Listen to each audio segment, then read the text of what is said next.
All right, so I've got a pretty good edit so far. A couple things that I don't like about it, and I'm going to kind of push it even further. Um, and again, this is about being uber picky. First of all, you should notice that this background image where it kind of cuts across the top there is showing up in my lid. I don't want that. I want to get rid of that. I have to mask that off. So we'll talk about how to do that.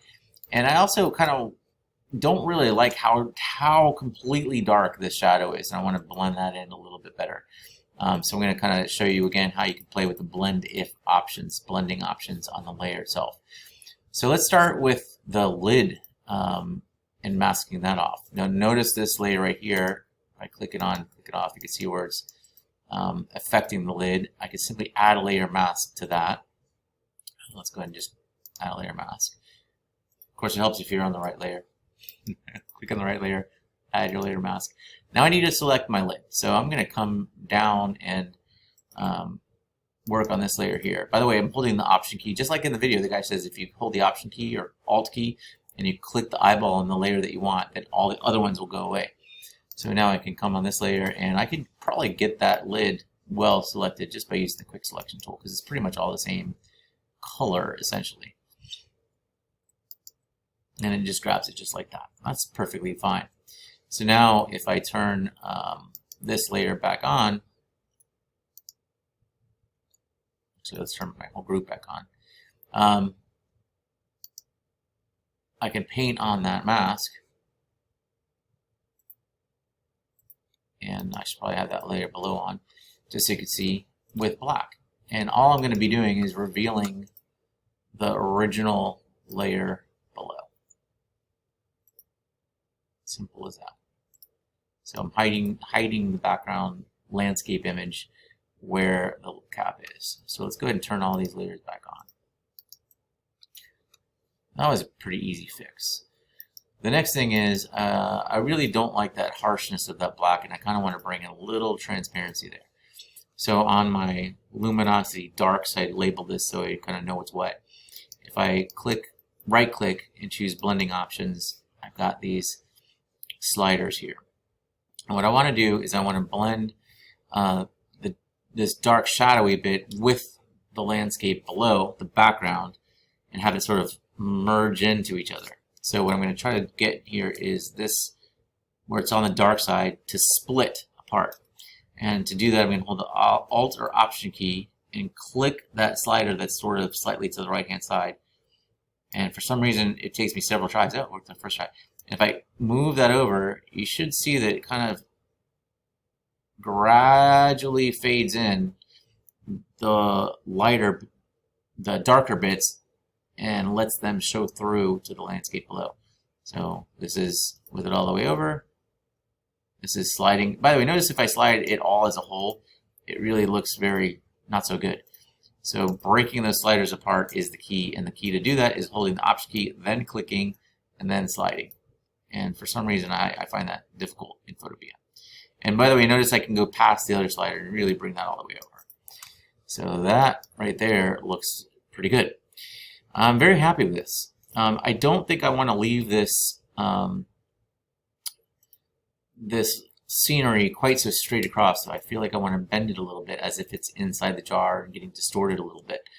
So to do that, I'm going to duplicate this layer. That way I can sort of mess with one layer and not with the other. And let's turn this one off. And I want to show you something kind of important to note. If I were to transform this layer, what you'll note is the mask kind of goes with it to a degree, or moves within the mask, and you see that kind of weirdness happening. What we want to do is instead we want to break the link so that we're only manipulating the image and it'll sort of stay within the confines of this mask up here. So if we transform,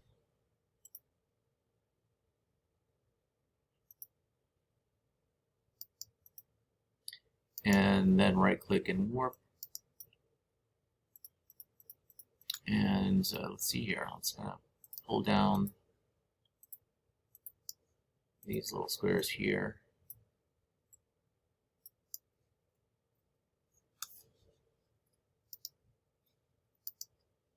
And maybe I want to pull up this corner a little bit. It's hard to see these squares. And maybe I want to kind of ratchet up this side a little bit so it kind of bends in a gentle curve.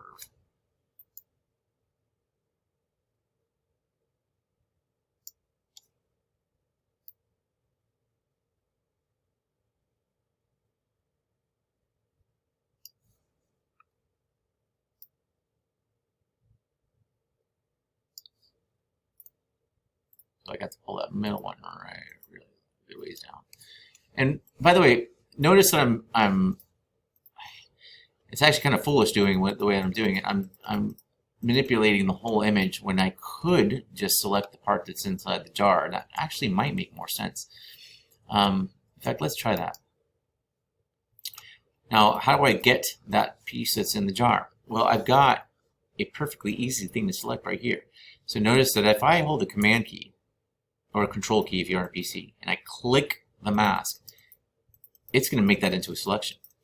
Then, if I come down to my image, I could hit Command J and just cut out that piece or that part that's showing inside the jar.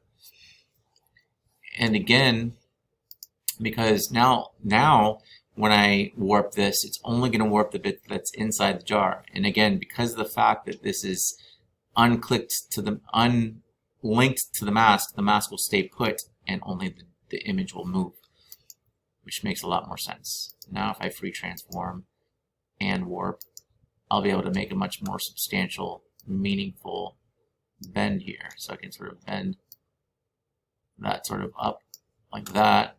That makes, boy, this makes much more sense. I can bend that up like that and wrap it around. I'm just kind of mimicking that curve there in the bottom. And I suppose I could sort of pull these up a little bit and make that feel like it curves around a little bit too.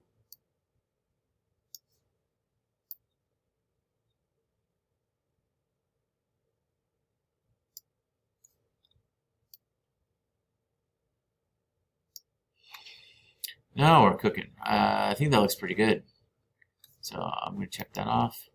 And if you wanted to do some little distortion in there, you could probably do that too. You could even maybe use a liquify tool or something like that just to give it a little weirdness, as if it's behind the glass.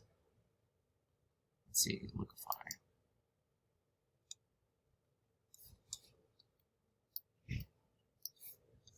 You know, maybe just doing a little pushing and pulling around gives it a little funkiness. Might even try twirling it here and there.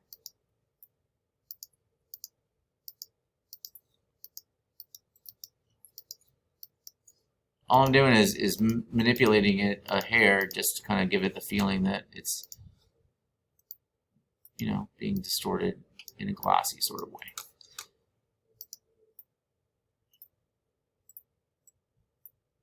How did that do?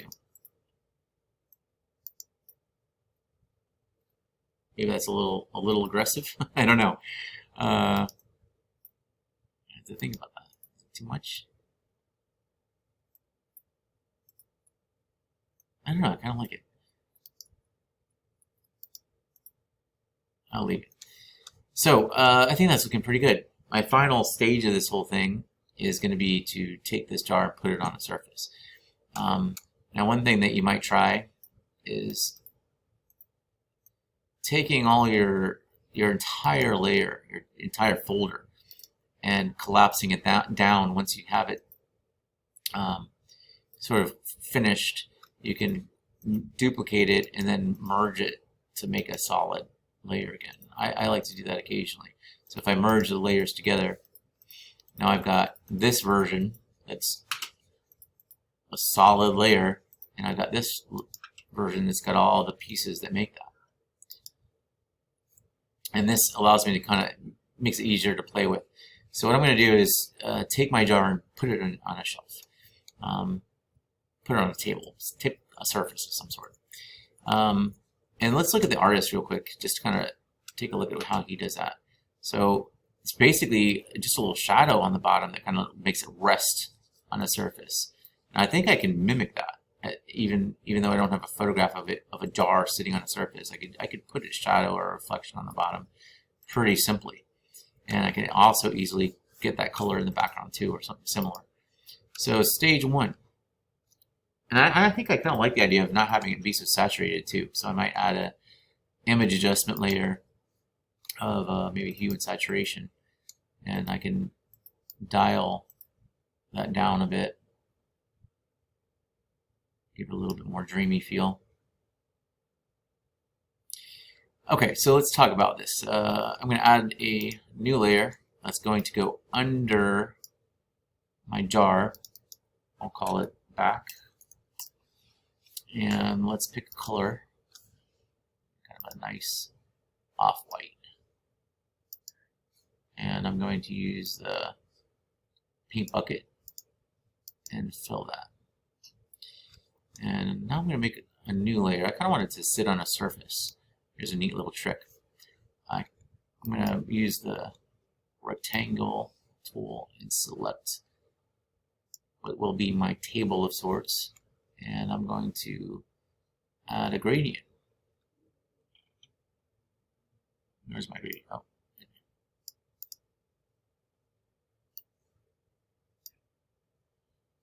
Maybe I should go the other way. By the way, you'll notice that it's kind of blurry, and the reason for that is because when I made my selection, it was already feathered.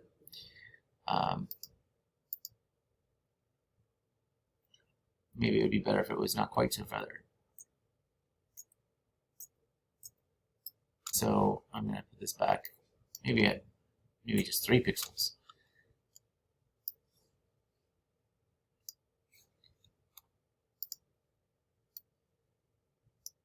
So this is going to act like kind of a table surface kind of deal.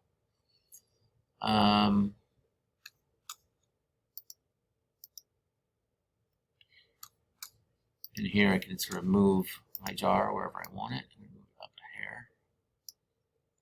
And this is a cool little trick. Because it's glass and I want to reflect this downwards, I'm going to select the bottom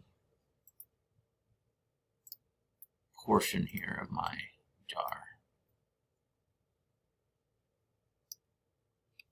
And I'm going to copy that onto another layer. And put that underneath my jar. This is a neat little trick you guys can try.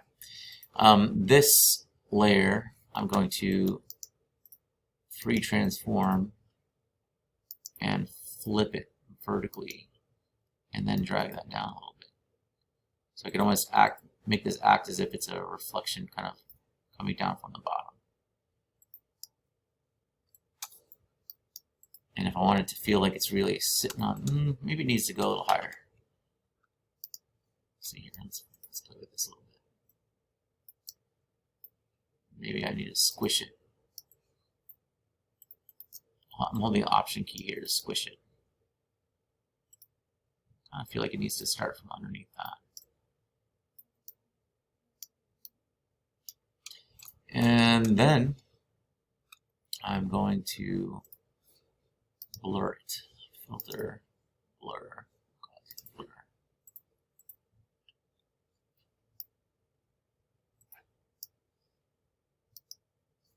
Maybe I'll warp it too. So let's take another look at those pictures. I feel like that's a lot smaller and shorter.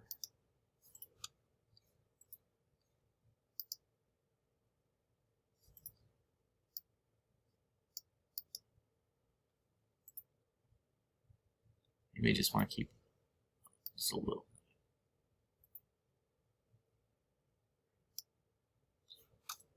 So I'm gonna,